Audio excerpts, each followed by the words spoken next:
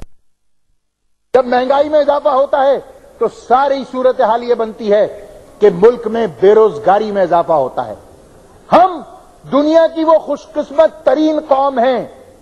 کہ جس کے پاس 60% نوجوان ہیں، ہماری آبادی 60% نوجوانوں پر مشتمل ہے جناب ڈپٹی اسپیکر، مگر ہمارے پاس ان کو دینے کو روزگار نہیں ہے۔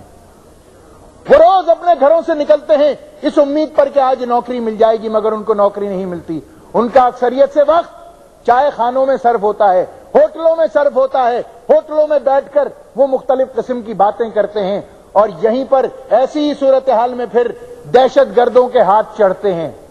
اور پھر ان کی طاقت میں اضافہ ہوتا ہے۔ جناب ڈپٹی اسپیکر، ہمیں اپنے اس اثاثے کو بچانا ہے، پاکستان کے لیے بچانا ہے، روزگار فراہم کرنا ہے ان کو تاکہ صحیح سمت میں ہمارے نوجوان لگ سکیں، مگر بدقسمتی سے ابھی کوئی ایسا بہت بڑا مستحسن قدم اس جانب دیکھنے میں نہیں آیا۔ گزشتہ دنوں وزیر اعظم نے لیبر پالیسی اناؤنس کی۔ اس لیبر پالیسی میں